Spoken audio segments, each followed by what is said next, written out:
El hombre bueno del buen tesoro de su corazón saca buenas cosas. Por lo contrario, el hombre malo saca malas cosas del mal tesoro de su corazón. Todo está ahí, porque de la abundancia del corazón habla la boca, dice el Señor. Y da toda esa serie de consejos maravillosos que nos desafían a embarcarnos en una aventura de toda la vida de transformaciones en nosotros mismos. Es un mensaje maravilloso que culmina con una conclusión también igual maravillosa, poderosa, la conclusión de los dos fundamentos. Cuando el Señor dice, ¿a qué compararé a la persona que oye mi consejo y no lo pone en práctica? Lo voy a comparar al hombre que edificó su casa, dice, pero en el original griego dice que escarbó profundo hasta que encontró la roca. Hasta que encontró la roca y edificó su casa, y soplaron los vientos, vinieron las lluvias, los ríos dieron con ímpetu, pero la casa no cayó porque estaba fundamentada sobre la roca. ¿Y a qué compararé al hombre que, habiendo oído mi consejo, no lo pone por obra? Pues es un hombre que edifica sin fundamento, dice el original griego. Y vienen las lluvias, soplan los vientos, el río da con ímpetu sobre aquella casa y viene a ser grande su ruina. En ese momento el Espíritu de Dios empezó a hablarme de una forma clara y fuerte y entendible a mi corazón, y me dijo, tú preocúpate porque todas tus acciones, tus palabras, estén debidamente fundadas en mi consejo, y lo demás me lo dejas a mí. Todo lo que tú estás viendo, todo lo que tú estás mirando, porque yo miro cómo mis hijos la batallan en Nogales, y todo lo que tú estás mirando en tus nietos, todas tus preocupaciones, todo lo que tú miras en la iglesia, no son más que vientos, lluvias y ríos que están pegando fuerte. Pero como has fundado en la palabra, en la roca, no te preocupes, no va a caer. No va a caer. Puede estar soplando el Lisa. ¿Cuántos se acuerdan del Lisa? Y el que pegó duro en Acapulco, ¿cómo se llama? El Otis, pero no va a caer. El Señor te dice, no va a caer, porque está fundada sobre la roca. Entonces, la palabra suele ser una bendición. Por eso creo que el Señor me ha movido a darles este título desde 3 domingos atrás, la palabra y la oración, generadores de avivamiento. En el año 1 de Darío, hijo de Asuero, de la nación de los Medos, que vino a ser rey sobre el reino de los caldeos, en el año 1 de su reinado, yo, Daniel, miré atentamente en los libros el número de los años de que habló Jehová al profeta Jeremías, que habían de cumplirse las desolaciones de Jerusalén en 70 años.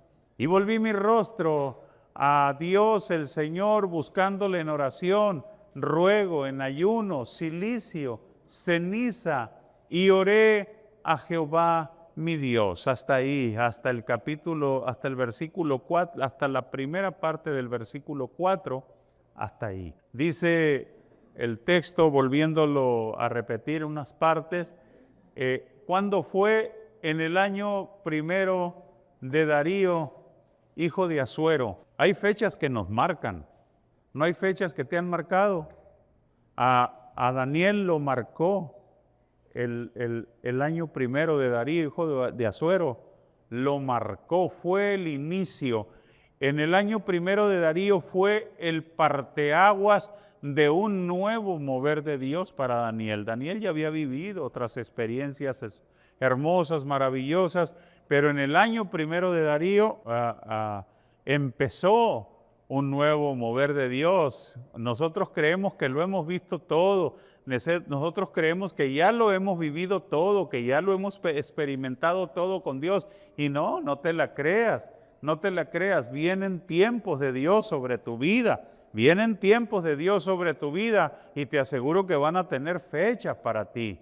Van a tener fecha, esas temporadas, tú las vas a recordar como el profeta Daniel, como el profeta Isaías. El profeta Isaías, cuando tuvo su encuentro con Dios, a él no se le olvidó. Él decía, en el año que murió el rey Usías, capítulo 6 de Isaías, en el año que murió el rey Usías, vi yo al Señor sentado en el templo. Una experiencia poderosa que tuvo el profeta con el Señor. Y todo está relacionado con la palabra y la oración. Usted analiza todos los avivamientos de la historia, comenzando desde Pentecostés, y cada avivamiento que se ha dado, Gales, todos, para avanzar, usted los analiza, los estudia y encuentra el principio detrás de cada avivamiento de la palabra y la oración. Siempre va a estar ahí. Vamos a darle al siguiente, por favor. Sí. La introducción al libro de Jeremías en la Biblia Reina Valera 60 de la app YouVersion divide el libro de la siguiente manera. Primer división es mensajes contra Judá y Jerusalén. Ahí están los capítulos donde comienza desde el capítulo 1 hasta el capítulo 25.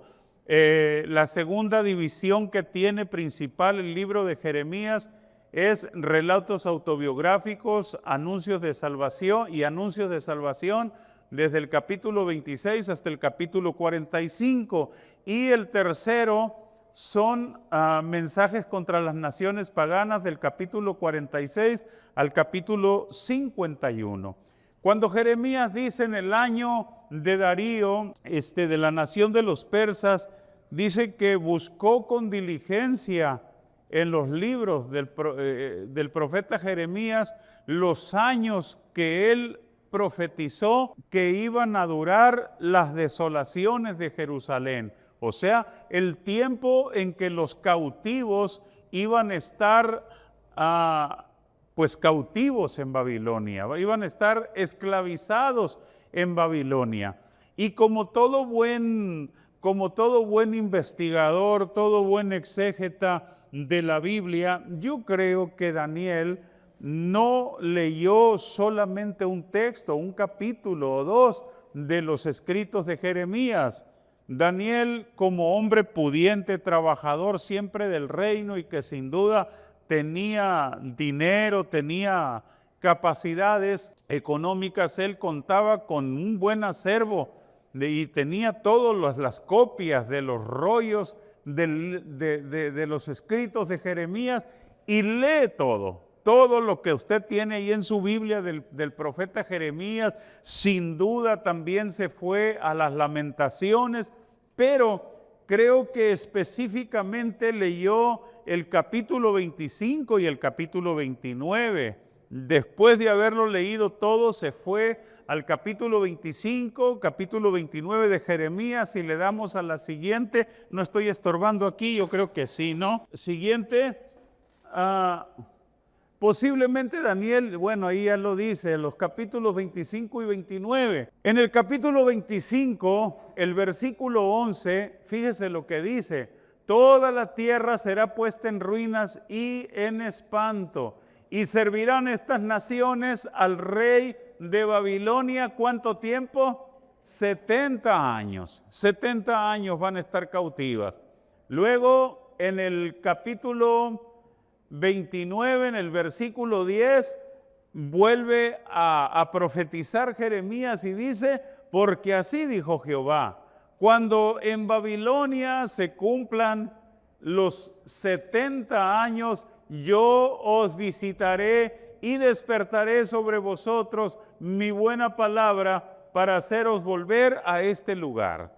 A mí me llama mucho la atención, me llamó mucho la atención, me ministró mucho estar profundizando y leyendo en esto y darme cuenta de algunos detalles de los que en mi vida me había dado cuenta, como por ejemplo, los que conocen la Biblia, y no estoy diciendo de que los que conocen la Biblia y pueden decir el capítulo y el versículo, no, que pueden decir en la Biblia, en alguna parte de la Biblia dice esto y esto y esto.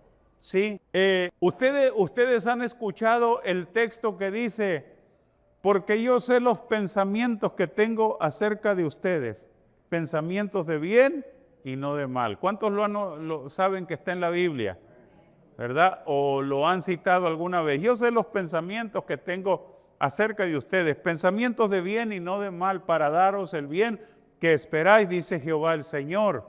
Bueno, ahí está en la Biblia. Te quiero decir que precisamente ese pasaje de la Biblia es el que Jeremías le dice a los cautivos, y precisamente en ese capítulo, en el versículo 29, razón por qué se los dice. Bueno, la razón por qué se los dice es que antes del cautiverio, durante el cautiverio, se levantaban falsos maestros y falsos profetas anunciándoles, diciéndoles que la cautividad, antes del cautiverio, que la cautividad no se iba a llevar a cabo. Jeremías les decía que sí, que iban a ser transportados a Babilonia. Eso le ganó, con eso Jeremías se ganó la antipatía del pueblo, la antipatía de su gente. ¿Por qué? Porque su gente quería que les profetizara cosas buenas, cosas halagüeñas, pero Jeremías les profetizaba lo que Dios les decía. Los falsos profetas les decían, no, ustedes no van a ser llevados cautivos. Cuando ya estaban cautivos, los falsos profetas iban con ellos. No sé por qué razón, pero el pueblo de Dios nunca se libera del todo de falsos profetas, de falsos maestros, engañadores. Siempre están en contacto con el pueblo de Dios, porque ya estando en cautiverio, los falsos profetas les decían unos meses nomás y vámonos otra vez para Judea, unos meses nada más y vámonos para Jerusalén, siempre. Y ellos querían oír eso, porque ¿a quién no le gusta oír cosas lindas? Que le endulcen el oído, chilo acá, que no me molesten, ay, me mortifican, me paniqueo, no, me traumo, y quieren que le hablen cosas bonitas. Y aquella gente no era la excepción. No, señores, les decía Jeremías. Ahí en el capítulo 29, es lo que dice Jehová a los cautivos que hice transportar por medio de Nabucodonosor a Babilonia. Planten viñas, dimensiónenlo, o sea, consigan terrenos, planten viñas, siembren cebada, siembren trigo, le estoy añadiendo. Hagan siembras, hagan cultivos, hagan cosechas, hay crédito al cabo. Hagan vida, denles esposos a sus hijas. No, dice Marisa, y a sus hijos denles esposas. Multiplíquense, auméntense, crezcan, edifiquen buenas casas en que habiten, porque señores, va para largo el asunto, son 70 años. Prosperen en esa ciudad a donde los hice transportar. Oren por esa ciudad para que tengan paz, porque en su paz ustedes van a tener paz. Va para largo, 70 años. Pero luego les dice, cuando en Babilonia se cumplan los 70 años, yo los voy a visitar. Wow, yo los voy a visitar. Y no solamente los voy a visitar, ¿qué más voy a hacer? Voy a despertar sobre ustedes. ¿Qué voy a despertar sobre ti? Mi buena palabra. A mí me encanta que Dios venga y despierte su palabra en mí. Que Dios venga y empiece a hacer una revolución en mi vida con su palabra. Despertaré mi palabra, mi buena palabra, para hacerlos volver a este lugar. Esto está increíble, porque miren, si hablamos de los cautivos, el contexto histórico lo podemos armar desde el libro de los Salmos. Usted lee el Salmo, creo, 126, 137, ahí están los ríos de Babilonia, y si te lo quieres aprender de memoria, pues oye, a Bonnie M, es ese Salmo. By the rivers of Babylon, there we say, yeah, when we remember Zion, then the wicked carry us away in captivity, requiring from us a song. Now how shall we sing the Lord's song in a strange land? Let's do words of our mouth and the meditation of our heart be acceptable in His sight here tonight. Es un salmo. Ellos estaban tristes, colgaron sus arpas en los sauces de los arroyos, maldecían, le echaban maldiciones a las naciones que apoyaron a Babilonia. Ojalá que agarren a tus hijos y te los estrellen contra la peña. Para decir esas cosas es porque está bien caldeado el ánimo, ¿no? Está bien enconado el asunto, bien molestos. Luego está otro salmo, como el siervo clama por las corrientes de las aguas, así clama por ti, oh Dios, el alma mía. Mi alma tiene sed de Dios, del Dios vivo. ¿Cuándo vendré y me presentaré delante de Dios? Fueron mis lágrimas mi pan de día y de noche, mientras me dicen todos los días, ¿dónde está tu Dios? Me acuerdo de estas cosas, de cómo yo fui, dice, con el pueblo de Dios lo conduje, entre voces de alabanza del pueblo en fiesta. Se estaba acordando de cuando llegaban las fiestas, peor cuando llegaban esas fechas, esos climas, esos cambios de clima, y recordaban su patria, recordaban sus fiestas, lo extrañaban. ¿Saben? Esos salmos de endecha, nosotros también tenemos, los mexicanos tenemos salmos de endecha, ¿no sabía, hermana Mercedes? Sí, ¿quiere oír un salmo de endecha mexicano? México lindo y querido, si muero lejos de ti, que digan que estoy dormido y que me traigan aquí. Que digan que estoy dormido y que me traigan aquí. Es una endecha. Otro. Que lejos estoy del pueblo donde he nacido. Inmensa tristeza invade mi pensamiento. Al verme tan solo y triste, cual hoja al viento. Llorar quisiera morir, oh tierra del sol. El alma al hombre suspiro por verte. Entonces, usted puede entender lo que siente en el corazón, la añoranza, el dolor. Posiblemente en ese trance murieron familiares, seres muy queridos, y ahí están cautivos con dolor, y parece que la herida nunca va a sanar, parece que la herida nunca se va a sanar, parece que ese estado llegó para quedarse permanentemente en ellos. Pero no, el Señor le dice, aunque va a durar, aunque va a ser largo, aunque el proceso va a ser doloroso, son 70 años nomás, va a terminar. Porque como dice el dicho, no hay fecha que no se llegue y plazo que no se cumpla. Va a llegar, va a llegar. Va a llegar el momento en que voy a despertar sobre ti mi buena palabra. Hoy te encuentras triste, hoy te encuentras quebrantado, ya estás harto de vivir asustada, de vivir ahí a medias nada más, que no sales adelante. Parece que ese problema es el patrón de tu vida total, pero el Señor te dice, no, yo voy a despertar mi buena palabra sobre ti, yo voy a despertar mi buena palabra sobre ti y te voy a hacer volver. Entonces, mis hermanos, dame la otra. Vemos los efectos de la palabra. Antes Pero antes de hablar de los efectos que tiene, los efectos benéficos que tiene la palabra, vamos a hablar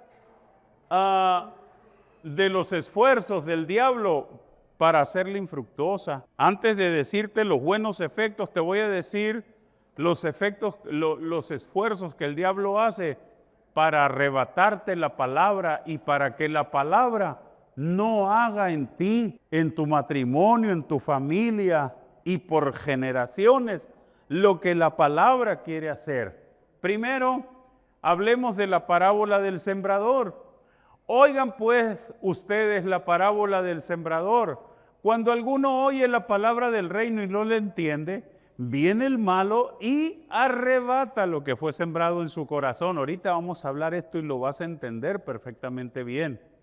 Este es el que fue sembrado junto al camino. 20. El que fue sembrado en pedregales es el que oye la palabra y al momento la recibe con gozo, pero no tiene raíz en sí, sino que es de corta duración. Pues al venir la aflicción o la persecución por causa de la palabra, luego tropieza.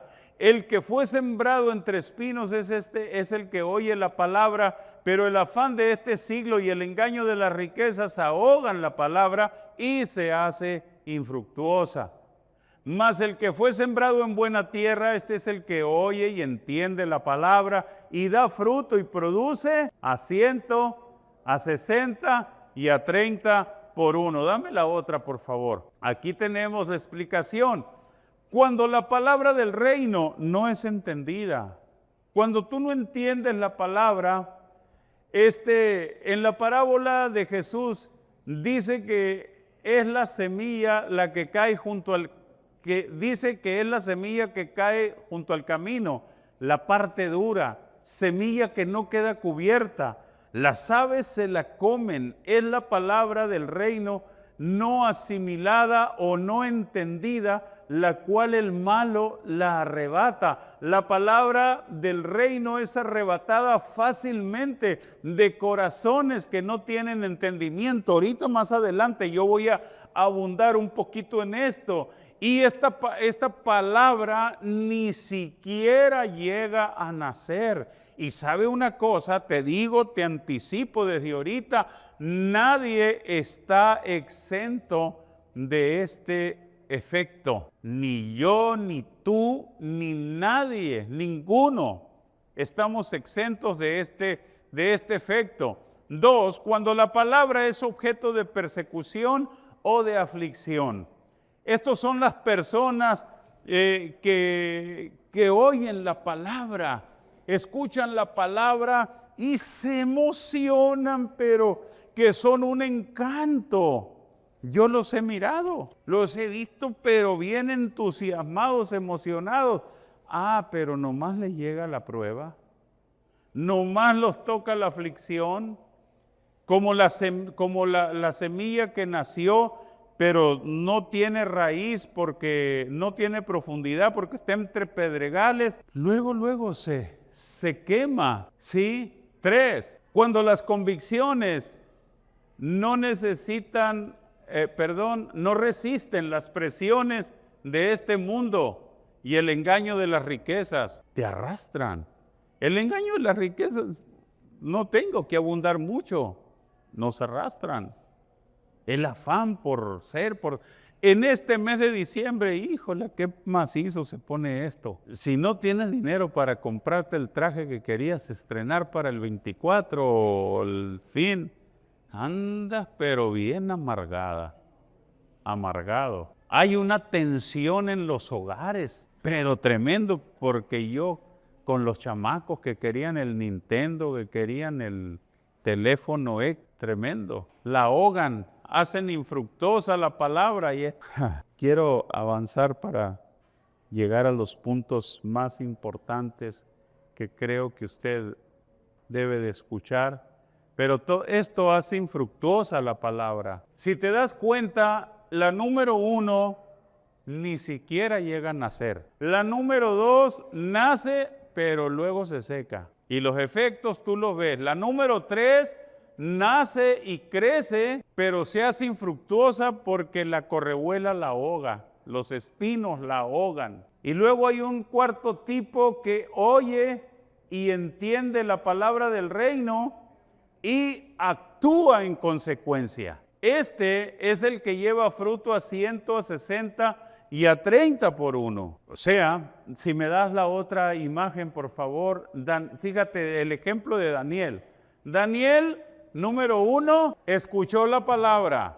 Número 2, entendió la palabra. No solamente la escuchó, o sea, la leyó, tuvo un encuentro con la palabra, la entendió y una vez que la entendió, actuó en consecuencia. Hay veces que nosotros leemos y entendemos, pero no avanzamos al tercer paso de actuar en consecuencia, porque Dios espera precisamente esto, que cada hombre y mujer que tiene un encuentro con su palabra, escuche, entienda y actúe. De lo contrario, vamos a ser catalogados como uno de los 3 primeros tipos de los que habló Jesús en la parábola del sembrador, que ni llegan a germinar y el que germina pronto se seca y el que logra crecer lo ahogan los asuntos de este mundo, los espinos. Más, por favor, el siguiente. Ahora vayamos con otro ejemplo, la vid verdadera. En el capítulo 15 de San Juan, Jesús da una enseñanza preciosa de la vid verdadera. Él dice que Él es la vid verdadera. Jesús es la vid verdadera. El hecho de que Jesús es la vid verdadera es una garantía de la capacidad que usted y yo tenemos para dar fruto. ¿Me fui claro? ¿Me di a entender? El hecho de que Jesús es la vid verdadera es la primera garantía que usted y yo tenemos de una capacidad que para muchos pudiera hasta ahora ser desconocida para dar fruto. Número 2, Jesús es la vid verdadera. Y 2, el Padre es el labrador. Esta es otra garantía, porque el cuidador de esa vid es un experto, es un perito. El cuidador de esa vid. ¿Quién es el cuidador? ¿Quién es el cuidador? El Padre. Entonces, la labor del Padre como viñador, primero, es cortar los pámpanos que no dan fruto. Esto está drástico. ¿No le suena drástico? Porque el versículo 2 del capítulo 15 dice que el Padre corta los pámpanos. Y en el versículo 6 dice que los pámpanos los junta por montones y los echa al fuego. ¿Drástico? Sí. ¿Por qué? Ahorita vamos a ver. Esta es la labor del Padre, cortar los pámpanos que no dan fruto y limpiar los pámpanos o los brazos que sí lo dan. El otro, por favor, vamos a ver. ¿Qué herramientas usa el Padre? Fíjese qué interesante. La herramienta que el Padre usa es la palabra. Ustedes ya están limpios por la palabra que os he hablado, dice Jesús. Entonces la herramienta que usa el Padre es la palabra. El Padre usó la palabra en Daniel. Daniel entendía la palabra y actuaba en consecuencia. Entonces, si entendemos la dinámica, el Padre como labrador venía sobre su pámpano que se llamaba Daniel o sobre el brazo de la vid que se llamaba Daniel y lo limpiaba. Y de primero Daniel daba fruto a 30 y luego venía el Padre y lo limpiaba y a la siguiente temporada ya no era a 30, ahora era a 60, porque dice que la acción del viñador, del labrador, es limpiarlo para que dé más fruto, ¿sí? Y lo limpiaba y avanzaba al siguiente nivel y daba fruto a 100. Sí, capta la dinámica esta. Tenemos que ser fructíferos, hermanos. Tenemos que tener resultados. Gloria a Dios. Ahora, ¿por qué decía yo tan drástico? ¿Por qué cortar los pámpanos? ¿Por qué amontonarlos? ¿Por qué echarlos al fuego? Porque el pámpano que no da fruto es el cristiano infructífero es una contradicción a la vid verdadera. El pámpano que no da fruto es una contradicción al labrador. ¿O qué? ¿El labrador no hará bien su chamba? No, es que el labrador no hace bien su chamba en mí. Es que la vida en la que estoy conectada. No, no podríamos decir eso. Hay una garantía para que des fruto. Y si soy directo, incisivo y traspaso tu corazón esta mañana, no te preocupes, el Señor ya me lo traspasó a mí también. Yo ya fui ministrado. Hay una garantía para eso. Y si no lo estoy dando, soy una contradicción. Entonces, decisiones drásticas. La otra, por favor. Las grandes lecciones hasta aquí son: Dios espera que actuemos en consecuencia de su palabra. O sea, Dios espera que tú tengas un encuentro regular con su palabra y luego que te esfuerces por entenderla y luego que la apliques, que actúes en consecuencia. Dios espera eso. Es la primera lección hasta aquí. La segunda es que si no damos fruto, hacemos al Padre y al Hijo mentirosos, ya que ellos son garantía de fruto. Tercera, al actuar en consecuencia de su palabra, afectamos positivamente nuestras propias vidas, la vida de nuestra familia y a generaciones afectamos positivamente. ¿Que no te gustaría eso? A mí me gustaría esto. Dame otra, por favor. Entonces, Daniel dice que en los tiempos de aquel rey Darío, se fue a la palabra, a analizar, a estudiar con atención la palabra, comprendió la palabra y actuó en consecuencia. Volví mi rostro a Dios el Señor, buscándole en oración y ruego, en ayuno, cilicio y ceniza, lloré a Jehová mi Dios e hice confesión. La próxima semana vamos a ver de los resultados que se produjeron por la actividad, por las acciones de Daniel. Entonces, Daniel actúa y vamos a ver un poco de la oración acompañada primero de ayuno. El ayuno puede ser total o parcial. Es decir, un ayuno total nos referimos sin agua, sin cafecito, sin nada de eso. Parcial puede ser un cafecito, una tacita de avena, porque tomo medicamentos, agüita durante el ayuno, porque tengo problemas con los riñones y el ayuno es prolongado. Yo como pastor recomiendo tome agua, proteja sus riñones. Pero el caso es ayunar. En el caso de Daniel se supone que fue de dieta blanda. No comió fuerte, Daniel no comió manjares fuertes. ¿Qué sería para nosotros comer fuerte, sentarnos a comer un asado, unos chicharrones, unos camarones? No, todo eso, no comió fuerte, ni bebió fermento, ni bebida dulce. Él así ayunó.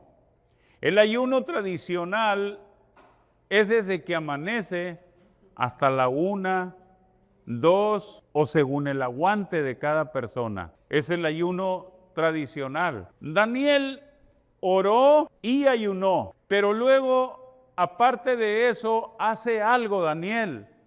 Usa cilicio y ceniza.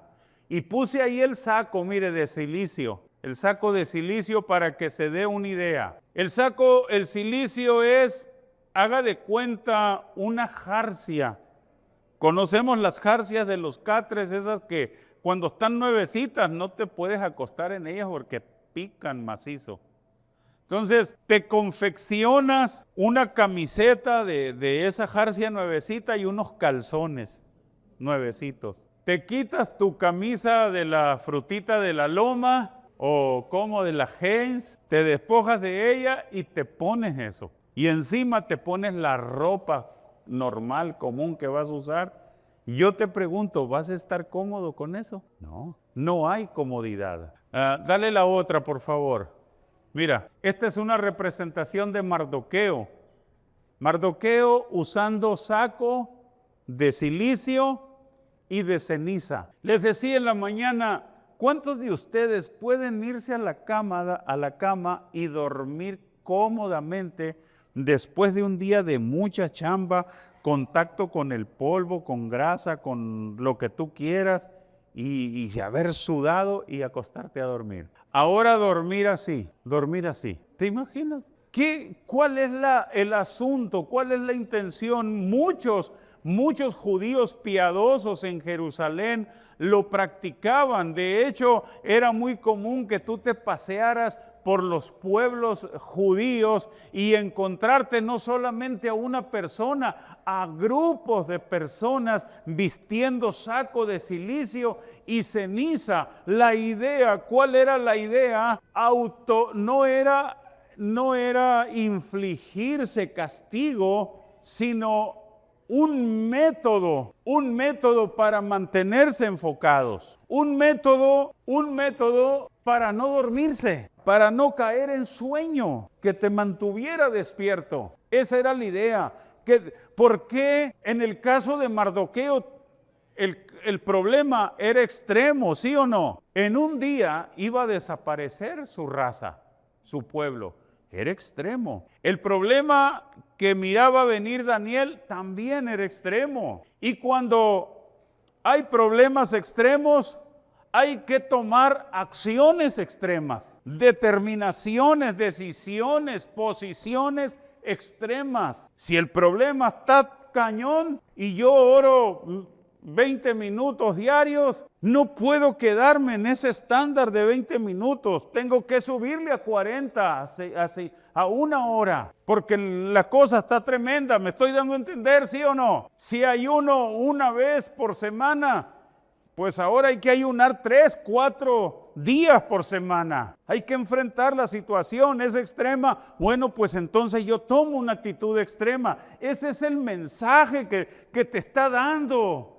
Voy a meterme y me voy a encerrar en el templo y me voy a llevar unos 2 litros de café y sin una pizca de azúcar, porque a mí no me gusta el café amargo, me gusta bien dulce, pero no le voy a echar nada de azúcar. Quiero que me mantenga con los ojos bien abiertos, no quiero dormir. Porque tengo una situación, tengo una necesidad. He leído la palabra, de lo que la palabra dice de mi problema, de la situación que está viviendo mi hijo, del diagnóstico que está enfrentando mi nieto, del anuncio que me llegó del requerimiento. Esto está grueso, este asunto. Y entonces, si es extremo, yo tomo una decisión extrema con Dios. La mayoría lo que hacemos es hacer concha nomás. Somos una bola de conchudos. ¿Qué le hace que no digan amén? ¿Por qué? Porque nos está lloviendo sobre mojado. Y tenemos promesas de Dios y no estamos actuando en consecuencia. No estamos dando una respuesta al ataque abierto del diablo, del mundo, de lo que tú quieras. No estamos dando una respuesta. Estamos pasivos, estamos tibios. ¿Me explico? Había unos hermanos en tiempo antiguo que cantaban un corito que a mí me gustaba mucho y me gusta mucho todavía. Por eso estamos como estamos, por eso nunca progresamos. Y tal parece que gozamos con ver las cosas al revés. Extremo, es decirle a Dios, Dios, yo necesito una palabra tuya. Yo necesito que tú vengas. Es más, Dios, aquí voy a estar. Y si viene el sueño a mis ojos, no le voy a dar chance.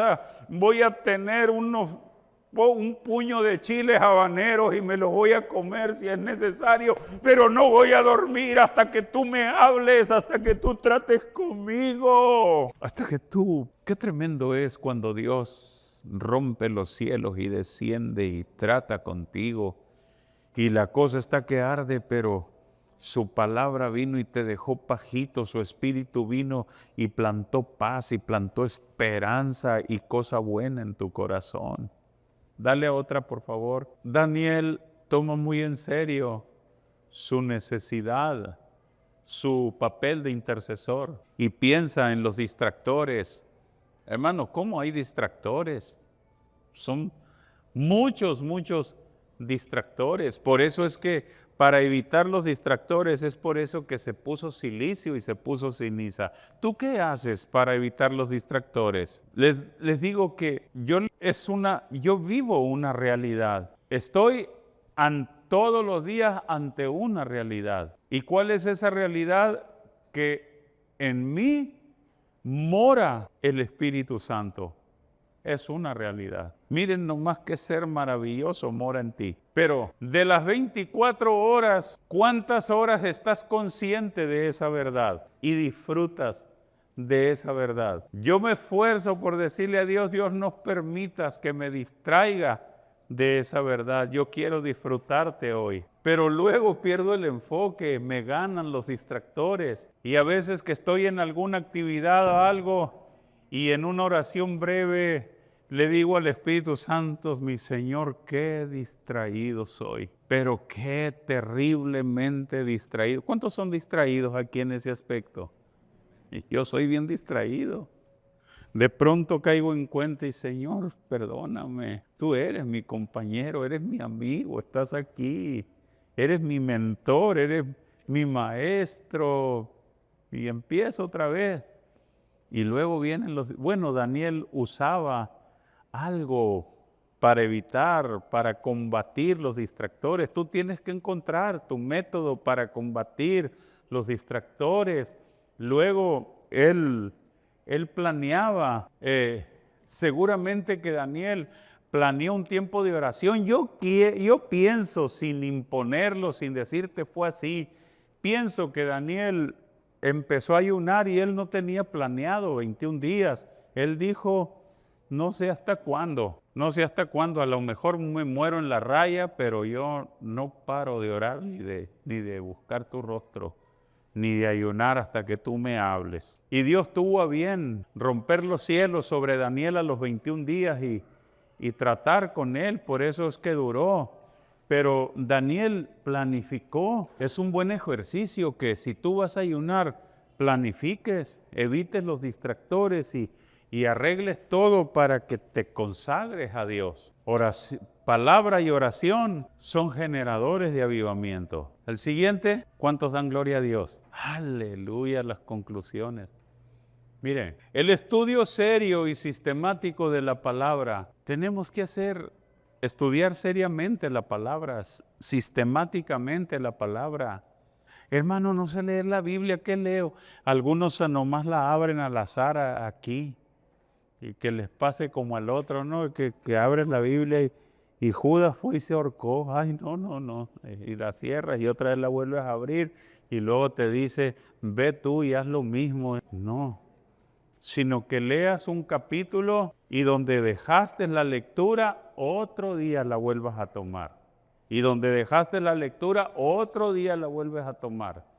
Y que cada vez que vas a leer la Biblia, le ores al Espíritu Santo, le ores al Señor y le digas que te hable a tu corazón, que te muestre las maravillas de su ley. Eso es sistemáticamente. Ahora puedes leer la Biblia de esa manera, también la puedes leer por temas, ¿sí? Hay muchas formas de leer la Biblia y luego permitir a Dios que te hable, que prepare tu corazón para evitar la dureza y para poder actuar con sensibilidad a su palabra. Y aquí, que no pierdas la objetividad. Mira, te voy a poner este ejemplo. Vamos a suponer que un día llegó Helena de Troya, para no herir susceptibilidades. Vino Helena de Troya y se llevó a tu marido a tirar una cana al aire. O pongámoslo al revés, se llevó a tu esposa, al que le pegaron el flechazo en Aquiles, se llevó a mi doña, a tu doña. Hijo, se te vino abajo el mundo. Es una crisis que no me quiero imaginar, no me la quiero imaginar. Está tremenda la crisis y está dura y se lucha, se batalla para superarla. Y luego se supera la crisis porque la pareja le echa ganas y la crisis es superada. Pero cuando te mencionan a Helena de Troya, aquel día que te enteraste, Helena de Troya se convirtió en tu mejor amiga, ¿verdad? No, hombre, en tu peor enemiga. Aquel día que te enteraste, Aquiles se convirtió en tu mejor. No, fue el día en que empezaste a odiar con todas las fuerzas de tu corazón, de tu mente, de tu inteligencia. Como varón empezaste a odiar, a aborrecer a Aquiles, a desarrollar un resentimiento como tú nunca lo habías conocido, como nunca lo habías experimentado. O tú, mujer, como nunca lo habías experimentado. Y luego tienes un encuentro con la palabra, oído a esto. Tienes un encuentro con la palabra, diga encuentro con la palabra. Y la palabra te dice, ama a Helena de Troya, ámala. ¿Cómo reaccionas a eso? Ama a la que se llevó a tu esposo a tirar una cana al aire. Ámala. ¿Qué va a haber? ¿Va a haber recepción o va a haber resistencia? Obvio que va a haber resistencia. O tienes un encuentro con la palabra y te dice, ama a Aquiles, ora por Aquiles. Si Aquiles tiene sed, dale de beber. Si Aquiles tiene hambre, y le vas a dar de beber, le vas a dar de comer. Como dice el negrito ese que sale en la cruz y el puñal. Les estoy hablando de una película viejísima. Les dice David Wilkerson a los obispos y a los, ya ni me acuerdo, amen a sus enemigos, y se levanta el negro, mira, predicador, esto me lo hizo uno de esos changos que están ahí, tú me dices que los amo y los voy a amar, pero con una daga bien afilada. ¿Por qué? Porque esa es la reacción, esas cosas son las que endurecen nuestro terreno donde cae semilla. Yo no sé, yo espero que el Espíritu Santo les esté hablando esta mañana. Esta hora. Nosotros hay tres cosas que valoramos mucho. Hay tres cosas a las que le damos mucho valor. Número uno, dinero. A ver, no me puedes prestar 5,000 ahorita. No, que está loco que no ve que está llegando la Navidad. Valoramos mucho el dinero. Y la Biblia, ¿cómo habla de dinero? Valoramos mucho el tiempo. ¿A cuántos les gusta que vengan y los hagan perder tiempo? Es una desesperación. Cuando cae la tarde y estoy con ese sentimiento de que el día se me fue miserablemente sin hacer nada, sin lograr lo que... Me siento tan desesperado, tan frustrado. Cuido mi tiempo. Es valiosísimo el tiempo.